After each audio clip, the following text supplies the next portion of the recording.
भगवत गीता भगवत गीता संक्षेप में जो है दूसरा अध्याय। भगवत गीता का संक्षेप। तो यहाँ पर हमने जो देखा है अब तक कि पहले प्रथम अध्याय में भगवान ने प्रथम अध्याय में अर्जुन जो थे अपने परिवार को देख के शोककुल हो गए। उन्हें बहुत दुख हुआ ये सोच के कि अब उनके परिवार का नाश हो जाएगा, युद्ध होना है। उन्हें ये भी पता है कि वो महाधनुर्धर हैं और भगवान का समर्थन है, तो ये युद्ध वो हार तो नहीं सकते। उन्हें अपनी मृत्यु का कोई भय नहीं था, परंतु उन्हें ये चीज समझ में आ गई कि अब परंतु उन्हें ये चीज अब समझ में आ गई कि अब उनका परिवार यहाँ से परिवार समाप्त होने वाला है। तो ऐसी अवस्था में उन अर्जुन अत्यंत शोकाकुल हो उठे। आप ही सोचिए, यदि किसी का परिवार है, सब अपने परिवार से प्रेम करते हैं, परिवार को त्यागना कितना कठिन होता है। और यहाँ पर तो अर्जुन से कहा जा रहा है कि अपने परिवार को मार दो। अर्जुन को अपने हाथों से अपने परिवार का वध करना होगा। तो ये उनके लिए काफी कठिन परिस्थिति है। तो इसीलिए अर्जुन जो है वो पहले भगवान वो इस युद्ध से अपने आप को हटाना चाहते हैं। वो नहीं चाहते हैं ये युद्ध हो। इसलिए वो तरह तरह के जो हैं वो जो है एक तर्क देते हैं कि युद्ध क्यों नहीं होना चाहिए, धर्म का तर्क देते हैं। अंत में यहाँ तक कि वो अपने वो भौतिकवाद का भी तर्क दे देते हैं कि यदि परिवार का ही नाश हो जाएगा तो हम किसके साथ बैठ के इसको भोगेंगे। क्योंकि भौतिक संपदा को तो परिवार के सगे संबंधियों प्रेम प्रेम करने वालों के साथ ही भोगा जाता है। अकेले बैठ के हम क्या भोगेंगे इसको। तो सब प्रकार के वो तर्क दे रहे हैं ताकि भगवान युद्ध से उन्हें हटा लें। परंतु भगवान भी अडिग हैं अपने उसमें अपनी उसमें अपने निश्चय में। तो अर्जुन जो है अब यहाँ से आगे जो है अर्जुन जो है वो भगवान से कहते हैं कि अब मैं युद्ध नहीं कर सकता। तो भगवान पहली बार भगवत गीता में दूसरे श्लोक में बोलते हैं कि कुतस्त्वा कश्मलम इदम विषमे समुपस्थितम अनार्य जुष्टम अस्वर्गयम अकीर्तिकरम अर्जुन। कि हे अर्जुन, मेरे समक्ष होते हुए तुम्हारे अंदर ये कलमश कहाँ से आ गई। ये ये आप जैसे आर्य को शोभा नहीं देती है। ये ऐसा जो इस प्रकार का जो कलमश है, जो आपका शोक है, इससे आपको स्वर्ग की प्राप्ति नहीं होगी, ये परंतु आपका नाम खराब करेगी। क्लैब्यम मास्म गमः पार्था नएतत्त्वयि उपपद्यते अनार्यजुष्टम अस्वर्गम नैतत्वयि उपपद्यते शूद्रम हृदय दौर्बल्यम त्यक्तो उत्तिष्ठ परंतप। कि हे पार्थ, ये नपुंसक जैसा व्यवहार मत करो। तुम क्षत्रिय हो, तुम्हें अपना कर्तव्य का पालन करना होगा, तुम्हारा धर्म है। तुम अपने धर्म से इस प्रकार से यहाँ पे तुम मत इस तरह से रोना धोना शुरू करो। तो अर्जुन आगे तर्क देते हैं कि अपने से जो ज्येष्ठ हैं उनको उन पर हम कैसे वार कर सकते हैं। ऐसे लोगों को मारने से तो अच्छा है कि हम भीख मांग के जी लें। फिर उसके बाद अर्जुन जो है अब उन्हें धीरे धीरे उनकी बुद्धि जागृत होने लगी, भगवान का संग है। इसलिए अब वो कहते हैं कि अब मुझे समझ नहीं आ रहा है करना क्या है। यहाँ पर वो अर्जुन एक बहुत महत्वपूर्ण श्लोक कहते हैं, कार्पण्य दोषोपहत स्वभाव पृच्छामि त्वाम धर्म सम्मूढ़ चेता यत् श्रेयस्यान् निश्चितम ब्रूहि तन्मे शिष्यस्ते हम शाढ़ी माम त्वामर्पणम्। अर्थात कि अब मुझे कुछ समझ नहीं आ रहा है। अब मैं आपके समक्ष आत्मसमर्पण करता हूँ, अब आप मुझे मार्ग दिखाइए, क्योंकि इस दुख को भगाने का मेरे पास कोई प्रावधान नहीं है। अर्थात इस संसार में जितने भी कष्ट आते हैं उनको भगाने का प्रावधान किसी जीव की क्षमता में नहीं है।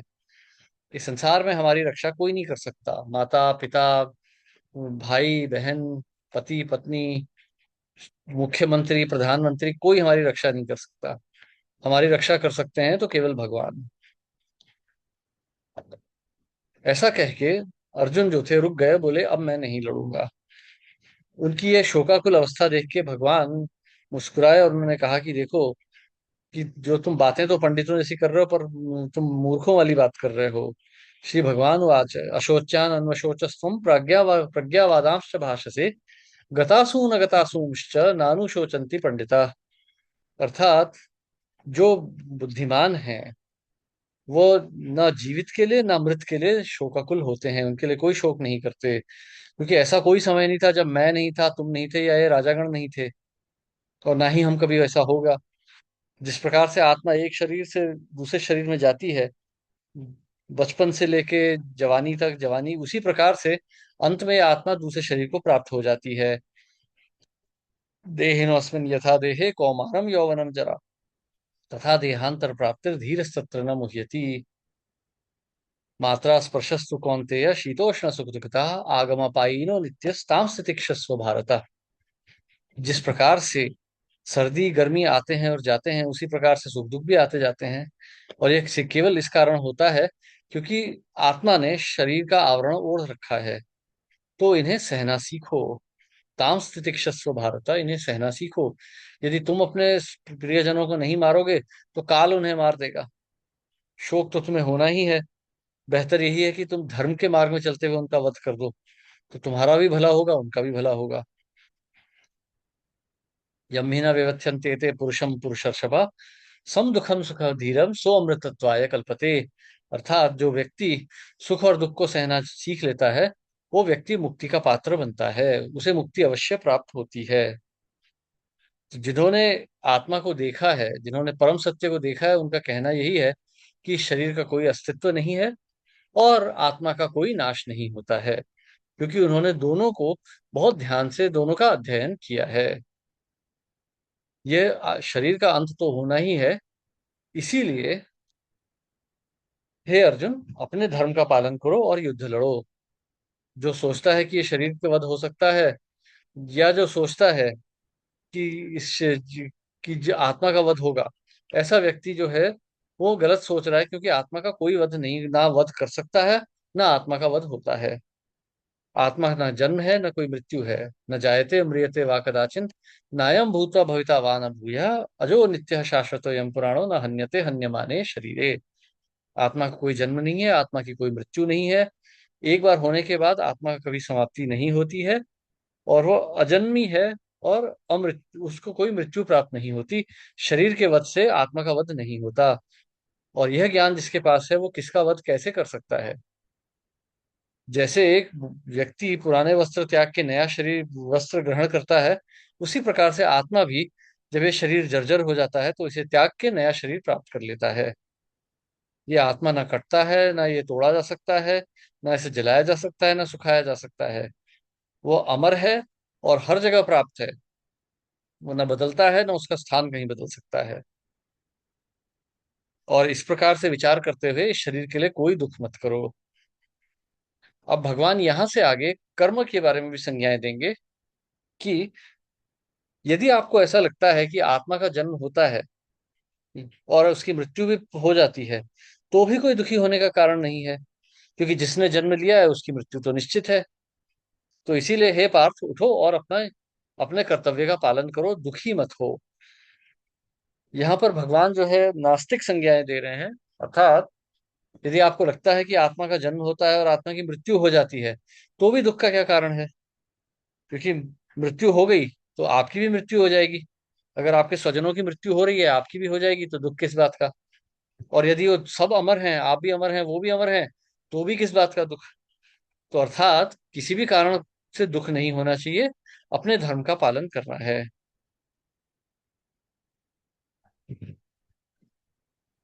आश्चर्यवत पश्यति कश्चिदेनम, आश्चर्यवद वदति तथैव चान्य, आश्चर्यवत चैनम अन्य शृणोति, श्रुत्वाप्य एनम वेद न चैव कश्चित। अर्थात कुछ लोग आश्चर्य से आत्मा को देखते हैं, कुछ आश्चर्य से उसका वर्णन करते हैं, कुछ आश्चर्य से उसका वर्णन सुनते हैं, और कुछ लोग तो इतना सब सुनने के बाद भी कुछ नहीं समझ पाते। जो इस शरीर के अंदर वास करता है, उसका कभी विनाश नहीं हो सकता। इसलिए हे अर्जुन, कभी दुखी मत हो। अपने धर्म का पालन करो, अपने आप को क्षत्रिय मानते हुए, क्योंकि धर्म के पालन से श्रेष्ठ और कोई धर्म का मार्ग नहीं होता है। तो जिन क्षत्रियों को इस प्रकार से ये मार्ग मिलता है, जहां पे उनका स्वर्ग के द्वार खुल जाते हैं, ऐसे व्यक्ति को पीछे नहीं हटना चाहिए। यदि आप अपनी जो है अपने कर्तव्य से पीछे हट गए, तो आपको पाप अवश्य लगेगा। और आप अपना जो है अपनी ये जो अपना जो प्रतिष्ठा है, इसे खो बैठेंगे। और लोग यह कहेंगे, और जिस व्यक्ति के एक बार सम्मान हुआ हो, उसका अपमान मृत्यु से भी बड़ा होता है। सब लोग यही सोचेंगे कि आप डर के हट गए इस युद्ध से। और इस प्रकार से आपको और क्या पीड़ा होगी जब वो आपका नाम बहुत बुरी तरह से लेंगे। इस प्रकार से हे कौन्तेय, या तो आप युद्ध लड़के यहाँ मृत्यु को प्राप्त हो जाओ तो आपको स्वर्ग प्राप्त होगा, या आप लड़के इस युद्ध को जीत जाओ और आपको धरती पर ही स्वर्ग के समान राज्य प्राप्त होगा। इसलिए आप उठिए और इस युद्ध को निर्णायक रूप से लड़िए। बिना सोचे हुए दुख सुख होगा या हानि होगी या लाभ होगा, जय होगी या पराजय होगी, आप इस सब का विचार किए बिना आप युद्ध कीजिए, आपको किसी भी प्रकार का पाप नहीं लगेगा। तो इस प्रकार से भगवान जो है कर्मयोग सिखाते हैं। इस प्रकार से जो कर्म के मार्ग पर चलते हैं उनका कोई हानि नहीं होती है। और इस पर चलने वाले जो योग के पथ में इस प्रकार से जो चलते हैं, वो थोड़ा सा भी इस मार्ग में आगे बढ़ गए तो वो निश्चित लाभ होता है। अर्थात ये शरीर समाप्त होने के बाद उस लाभ का अंत नहीं होगा, अगले जन्म में उससे आगे बढ़ेगा। नेहाभिक्रमो नाशो अस्ति, प्रत्यवायो न विद्यते, स्वल्पम अप्यस्य धर्मस्य त्रायते महतो भयात्। अर्थात मनुष्य जीवन का की हानि नहीं होगी, आपको पशु योनि नहीं प्राप्त होगी, आपको ऐसी योनि प्राप्त होगी जहां से अपने धर्म के मार्ग में आप आगे बढ़ेंगे। जो इस पथ में है, जो इस प्रकार से धर्म के पथ पे हैं, योग के पथ पे, उनकी जो बुद्धि है वो एक शाखा होती है। और जिनकी बुद्धि जो और जो धर्म के पथ पर नहीं है उनकी बुद्धि बहुशाखा होती है, क्योंकि वो अपने मन और अपनी वासनाओं के आधार पर चलते हैं। जिन व्यक्तियों की बुद्धि कम कम होती है, अल्प अल्प बुद्धि होती है, ऐसे व्यक्ति जो है वो वेदों की शरण लेते हैं और तरह तरह के कर्म योग, वो तरह तरह के कर्म कांड सीख लेते हैं। और उन्हें लगता है कि यही जीवन का उद्देश्य है, इंद्रियों का भोग। और इस प्रकार से जो इंद्रिय भोग में डूबे रहते हैं, उनके मन में भगवान के प्रति कोई श्रद्धा उत्पन्न नहीं होती। जो वेद हैं, जो चार वेद हैं, वो केवल तीन गुणों के ही विषय में बात करते हैं। तो हे अर्जुन, इन गुणों के परे हो जाओ, वेदों के परे मत हो जाओ। त्रैगुण्य विषया वेदा निस्त्रय गुण्य भवार्जुना, जो श्लोक है उसका अर्थ ये नहीं है भगवान जो है वो वेदों का खंडन नहीं कर रहे। भगवान ये कह रहे हैं कि गुणों का खंडन कर रहे हैं भगवान, कि आप गुणों के अधीन मत हो जाइए। जिस प्रकार से एक झील के पानी से वो सारा काम हो जाता है जो एक कुएं के पानी से होता है, उसी प्रकार से जो वेदों का उद्देश्य जानता है वो वेदों के ज्ञान के परे हो जाता है। आपको अपने धर्म करने का अधिकार है, उससे प्राप्त हुए फलों का नहीं है। कर्मण्येवाधिकारस्ते माँ फलेषु कदाचन, माँ कर्मफल हेतुर्भुर माते संगोस्त्व अकर्मणि। अर्थात आपको कर्मों करने का अधिकार है, कर्मों के फल का कोई अधिकार नहीं है। अपने आप को अपने कर्मों का कारण कभी मत मानिए, और साथ ही साथ आलसी होकर एक स्थान पर मत बैठ जाइए। अपने जो कर्तव्य हैं उनका पालन कीजिए, सभी प्रकार की आसक्तियां छोड़ के, हार और जीत की। और इस प्रकार की जो निरासक्त व्यवहार है उसको योग कहा जाता है। और इस प्रकार से हे धनंजय, सभी प्रकार के जो दुष्कर्म हैं इनको अपने आप से दूर रखिए, भक्ति करते हुए। और इस प्रकार से योग में भगवान के समक्ष आत्मसमर्पण कर दीजिए। जो व्यक्ति अपने ही फलों को भोगना चाहते हैं वह व्यक्ति कृपण कहलाते हैं। जो व्यक्ति भगवान फलों का अर्पण भगवान को कर देता है और इस प्रकार से भक्ति करता है, वो इस जन्म में ही पाप और पुण्य से मुक्त हो जाता है। इसलिए हे अर्जुन, इस प्रकार से योग में रत हो जाइए। योग सभी कर्मों का कर्म करने की विधि है।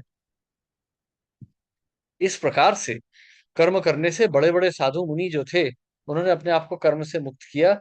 इसी प्रकार से हे अर्जुन, आप भी अपने आप को जन्म मृत्यु के चक्र से हमेशा के लिए मुक्त कर लीजिए, भगवान की शरण लेके, अपने कर्मों को भगवान को अर्पित करके। और इस प्रकार से जब आपकी बुद्धि इस संसार के जंगल से दूर हो जाएगी, तब आप सभी प्रकार के ज्ञान और अज्ञान से मुक्त हो जाएंगे।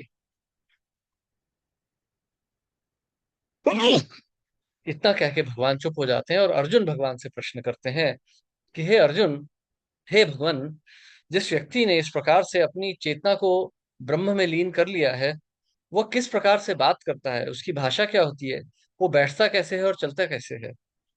तो भगवान कहते हैं कि हे पार्थ, जिस व्यक्ति ने काम वासनाओं को त्याग दिया है, जो मन से उत्पन्न होती हैं, और जिसका मन शुद्ध हो गया है, वो अपने आप में, अपने आत्म में ही संतुष्ट रहता है।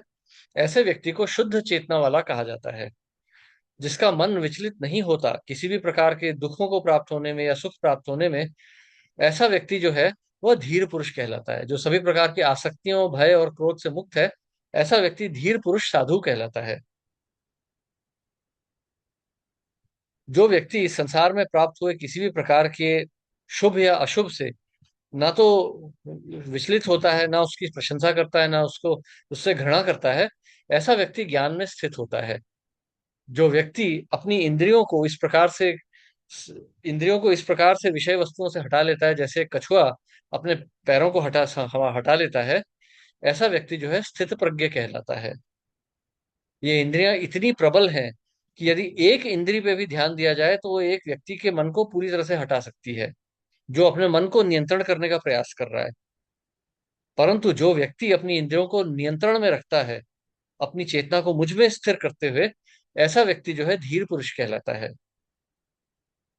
एक व्यक्ति जब इंद्रिय के विषय वस्तुओं पर ध्यान देता है तो उसके मन में आसक्ति उत्पन्न होती है, और ऐसी आसक्ति जो होती है आगे चल के एक वासना में वो वासना बन जाती है, और इस वासना से क्रोध उत्पन्न होता है।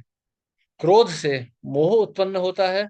मोह से जो है वो हमारी सोचने की क्षमता समाप्त हो जाती है, और सोचने की क्षमता हमारी जो है, हमारी जब बुद्धि का नाश हो जाता है तो हमारा जो है संसार में पतन हो जाता है फिर से। तो इसीलिए, परंतु जो व्यक्ति सभी प्रकार की आसक्तियों और सभी प्रकार की घृणाओं से दूर है और अपनी चेतना को स्थिर कर पा रहा है योग के नियमों का पालन करने से, ऐसा ही व्यक्ति भगवान की भक्ति को प्राप्त होता है, उसे भगवान की कृपा मिलती है। और जो व्यक्ति इस प्रकार से भक्ति से संतुष्ट है, उसके लिए इस संसार के कोई दुख नहीं है। और इस प्रकार से संतुष्ट मन से उसकी जो बुद्धि है वो भगवान में शीघ्र ही पूर्णतः स्थिर हो जाती है। परंतु जो व्यक्ति भगवान में स्थिर नहीं है, उसकी ना तो बुद्धि जो है वो चेतन हो, ना उसकी बुद्धि जो है वो नित्य होगी, ना उसका मन स्थिर रह पाएगा। और ऐसी अवस्था में शांति कहाँ से प्राप्त होगी? और यदि शांति नहीं प्राप्त होगी तो सुख कहाँ से प्राप्त होगा? सुख की अनुभूति कैसे होगी? जैसे इस संसार में एक हवा जब बहती है तो एक नाव को बहा के ले जाती है पानी में, एक बहती हुई हवा। उसी प्रकार से यदि एक भी इंद्रियों पर ध्यान दिया जाए तो वो एक बुद्धिमान व्यक्ति के भी मन को हटा के ले जा सकती है। इसीलिए हे महाबाहु, हे अर्जुन, अपने इंद्रियों को जो है नियंत्रण में रखो उनके विषय वस्तुओं से। या निशा सर्वभूतानाम तस्याम जागृति संयमी, यस्याम जागृति भूतानि सा निशा पश्यते मुने। जो सभी जीवों के लिए रात्रि है वह एक मुनि के लिए दिन है, और जो सभी जीवों के लिए दिन है वो एक मुनि के लिए रात्रि है। अर्थात विषय वस्तु, वासनाओं की पूर्ति करना जो है एक साधारण व्यक्ति के लिए जीवन का कर्तव्य है। वो उसके दिन के समान है, वो उसमें कार्यरत रहता है। परंतु एक साधु अपनी वासनाओं की पूर्ति नहीं करता है। ऐसा नहीं है कि साधु के मन में इच्छाएं या वासनाएं नहीं होती हैं, होती हैं, परंतु साधु उन्हें नियंत्रण में रखता है, उन पे कार्यरत नहीं होता। परंतु एक साधारण व्यक्ति जो है अपनी वासनाओं के पीछे दौड़ता रहता है, इसलिए वो कभी स्थिर बुद्धि नहीं हो पाता। तो जो एक साधु है, जो सभी व्यक्तियों के लिए दिन है, वो एक साधु के लिए रात्रि है। और जो सभी के लिए रात्रि है, अर्थात आत्म साक्षात्कार, मैं कौन हूं, मेरे जीवन का उद्देश्य क्या है, ये साधारण व्यक्ति के लिए रात्रि समान है। इन सब विषयों के लिए वो सोया हुआ है। ये एक साधु का दिवस है। साधु इन्हीं वस्तुओं पे विचार करता है। ये नहीं कि मेरी गाड़ी का क्या होगा, बीवी का क्या होगा, घर का क्या होगा। नहीं, वो ये सोचता है कि मेरे मेरे आत्मा का क्या होगा, मैं कौन हूं, मेरा उद्देश्य क्या है। आपूर्यमाणम अचल प्रतिष्ठम समुद्रम आपः प्रविशन्ति यद्वत् तत्वत् एक मिनट, सॉरी। हाँ, तत्वत् कामायम प्रविशन्ति सर्वे स शांतिम आपनोति न काम कामी। जिस प्रकार से नदी समुद्र में जाती रहती है परंतु समुद्र अपनी सीमाएं नहीं तोड़ता है, उसी प्रकार से एक साधु जो होता है उसके मन में भी इच्छाएं आती रहती हैं, परंतु वो अपनी सीमाओं से बाहर नहीं जाता, वो अपनी इच्छाओं के पीछे नहीं दौड़ता। इस प्रकार से जिस व्यक्ति ने अपनी सभी इच्छाओं को नियंत्रण में कर लिया है, भोग की इच्छाओं को, जो सभी प्रकार की मन की वासनाओं से रहित शुद्ध जीवन व्यतीत करता है, जिस व्यक्ति ने अहम ममेति अर्थात मैं और मेरे की जो विचारधारा है त्याग दी है, ऐसा ही व्यक्ति केवल शांति को प्राप्त कर सकता है। ये जो है, यही भगवत मार्ग है। एषा ब्राह्मी स्थिति पार्थ नैनाम प्राप्त विमुह्यति स्थितवास्यामंत काले भी ब्रह्म निर्वाणम रक्षति। अर्थात यह जो मार्ग है, यही भगवत मार्ग है। इसे प्राप्त होने के बाद व्यक्ति कभी संसार में नहीं भटकता है, और ऐसी अवस्था में यदि वो स्थित है, तो मृत्यु के समय वो भगवत धाम को प्राप्त होता है। हरे कृष्णा। तो यह संक्षेप में पूरा दूसरा अध्याय है। इसका पहला भाग जो है वो अर्जुन विषाद योग जो है, थोड़ा सा आगे बढ़ रहा है। अर्जुन अर्जुन का जो जो शोक है वो आगे बढ़ रहा है, थोड़ा सा और व्यतीत हो रहा है, व्यक्त व्यक्त कर रहे हैं वो। परंतु इसके बाद भगवान जो है, अर्जुन को अपने शिष्य के रूप में वो ग्रहण कर लेते हैं, क्योंकि अर्जुन आत्मसमर्पण कर देते हैं। भगवान अर्जुन को शिष्य के रूप में ग्रहण करते हैं, और इसके बाद में वो फिर जो है, शिष्य के रूप में ग्रहण करने के बाद अर्जुन को जो है शिक्षा देते हैं। सबसे पहले आत्म की शिक्षा देते हैं। आत्म की शिक्षा देने के बाद फिर वो अर्जुन को बताते हैं कि इस आत्म का यदि साक्षात्कार करना है, तो सबसे पहले हमें जो है कर्म करना होगा।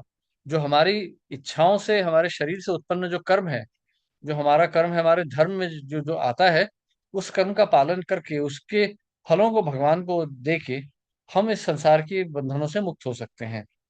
तो भगवान इस प्रकार से यहाँ पर कर्म योग की संज्ञाएं देते हैं थोड़ी सी। उसके बाद में थोड़ा सा ज्ञान योग बताते हैं कि आत्मा का क्या है, मन बुद्धि अहंकार किस प्रकार से कार्य करते हैं। और इसके अंत में भगवान जो है फिर थोड़ा बहुत भक्ति के बारे में बताते हैं, कि किस प्रकार से जो है भगवान में अपनी चेतना को लीन करने से एक व्यक्ति मुक्ति को प्राप्त हो सकता है। इस प्रकार से दूसरा अध्याय समाप्त होता है, और हमने पूरी गीता संक्षेप में देख ली है। किसी का कोई प्रश्न या टिप्पणी?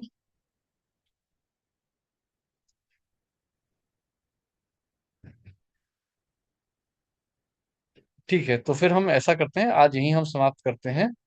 आप सभी का हरे बहुत बहुत कृष्ण। धन्यवाद। हरे कृष्णा। हाँ प्रभु जी, अभी इसमें जो ये पूरा अध्याय है, इसमें सब मतलब भगवान ने कंट्रोल के बारे में ही बताया कि मतलब हमें जो है वो हमारी इंद्रिया कंट्रोल करनी चाहिए, या जो भी है मतलब उसके बारे में पूरा बता रहे थे भगवान। तो मतलब कभी हम्म। कभी क्या होता है कि मतलब हमारा जो आपा होता है वो खो जाता है, या हम कोई ऐसी सिचुएशन आ जाती है जिसकी वजह से मतलब गुस्सा बहुत ज्यादा हो जाता है, या फिर कुछ इमोशन बहुत ज्यादा बढ़ जाता है। तो ये सारी चीजें मतलब हमारे साथ होती रहती है। मतलब जो ये इसमें भगवान बोल रहे हैं कि मतलब जो एक साधु होता है मतलब वो ना उसको किसी चीज का मतलब उसको ये नहीं होना चाहिए। तो ये सारी चीजें मतलब कभी कभी ऐसे सिचुएशन आ जाते हैं या कुछ हो जाता है जिसकी वजह से हम वो हमारा जो बोलते हैं लिमिट क्रॉस हो जाती है या ऐसा कुछ हो जाता है। तो ये सिचुएशन में फिर हम वो तो नहीं कर पाएंगे मतलब जितना बताया जाता है मतलब हम इसमें बताया जा रहा है वैसे। देखिए प्रभु, ये ये भक्ति का मार्ग है, ये साधना का मार्ग है। हमें अपनी इच्छाओं, अपनी वासनाओं से लड़ना होगा। यही तो योग साधना है। भगवान तीसरे अध्याय में बताते हैं, छठे अध्याय में बताते हैं गीता के, कि एक योगी संसार का त्याग करके अपने मन को स्थिर करता है। हम वासनाओं के बीच में रह रहे हैं, तो वासनाओं से कैसे लड़ेंगे? यदि कोई व्यक्ति को स्त्री की आसक्ति है, और वो स्त्रियों के ही बीच में बैठा हुआ है, तो वो ब्रह्मचार्य का पालन कहाँ से कर पाएगा? अपनी चेतना को कैसे शुद्ध कर पाएगा? तो यदि मिठाई खाने का शौक है और मिठाई की दुकान में ही हम जाके बैठ गए, तो हम मिठाई खाना कैसे बंद करेंगे? इसलिए हमें पहले अपनी इंद्रियों को इंद्रिय वस्तुओं से थोड़ा दूर करना होता है। ये नहीं कि मैं ब्रह्मचर्य का पालन करना चाहता हूँ और मैं स्त्रियों से बात कर रहा हूँ, उनके साथ घुल मिल रहा हूँ, तो फिर कैसे पालन हो पाएगा? इसीलिए यम और नियम होते हैं इस संसार में। मतलब योग विधि में बहुत सारे यम नियम आते हैं, जिससे हम पहले जो है एक तरह से कहें फिजिकल रूप से हम अपनी चेतना को पकड़ते हैं। उसके बाद में फिर हम भगवान की शरण में लेते हैं, अर्थात हम भगवान के स्मरण से अपनी चेतना को शुद्ध करने का प्रयास करते हैं। परंतु सबसे पहले तो यम ही है, अर्थात हमें अपनी चेतना को यहाँ से शुद्ध करना पड़ता है। तो पहले इंद्रियों को हटाइए विषय वस्तु से, उसके बाद में फिर हम चेतना को शुद्ध कर पाएंगे। अगर विषय वस्तु हमारे आंख के सामने है, तो हम नहीं कर पाएंगे। इसीलिए हमें क्रोध आता है, हमारा मन नहीं बढ़ लगता है, क्योंकि हमें थोड़ा सोचना पड़ता है।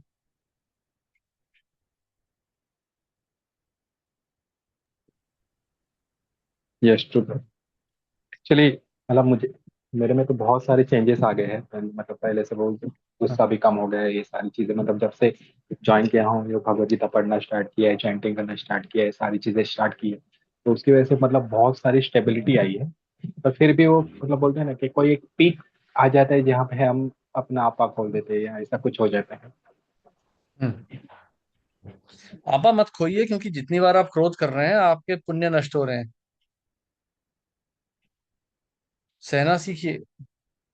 तामस तितिक्षस्व भारत। क्योंकि क्रोध होगा तो हमारा मतलब बुद्धि का नाश हो जाएगा, पाप कर बैठेंगे। इसलिए क्रोध मत कीजिए, क्रोध अज्ञान बढ़ाता है हमारा।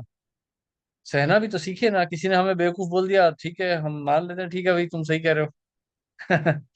साधु नहीं तो फिर हम साधु क्या हुए ना, हम तो अहंकार में जी रहे हैं। किसी ने कहा ए बेवकूफ हटो सामने से, हम गुस्सा हो गए। क्यों हो गए? क्योंकि हम अपने आप को शरीर मान रहे हैं। हमें साधु बनना पड़ेगा। ये कठिन है, ये मार्ग सरल नहीं है। बहुत कठिन मार्ग है।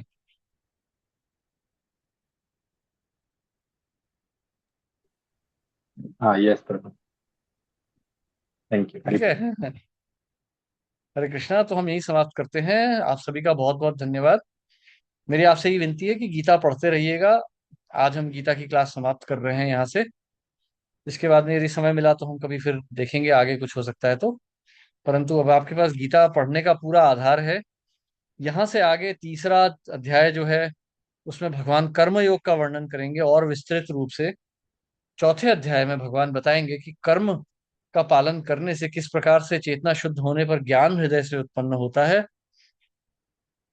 उस ज्ञान का पालन करने से किस प्रकार से हम भगवान की सेवा में अच्छे से कर्म कर पाते हैं, और उस कर्म करने से किस प्रकार से हमारा मन समाधि में लीन हो जाता है। तो इस प्रकार से आने वाले जो अध्याय हैं यहाँ पर आप पढ़ पाएंगे। आपसे मेरी यही विनती है कि बहुत ध्यान से पढ़िए गीता को। यदि कोई प्रश्न उठते हैं तो यहाँ पूछ लीजिए। इसके बाद और होगा तो फिर हम कभी बीच में मिलेंगे और इस प्रश्नोत्तर कर पाएंगे। ठीक है, तो सभी का बहुत बहुत धन्यवाद। मेरी आप सबसे यही विनती रहेगी, गीता पढ़िए और भगवान से प्रार्थना करता हूँ कि आपकी भक्ति का मार्ग सरल हो। हरे कृष्णा। शिल प्रभुपाद की जय। हरे कृष्ण प्रभु जी, दंडवत हरे प्रणाम। कृष्ण प्रभु। हरे हरे कृष्ण। कृष्णा। धन्यवाद प्रभु ji, thank you so much. Hare Krishna. Thank you. Thank you प्रभु जी। हरे कृष्ण हरे प्रभु कृष्ण, जी। थैंक यू, हरे कृष्ण प्रभु जी, दंडवत प्रणाम। Thank you.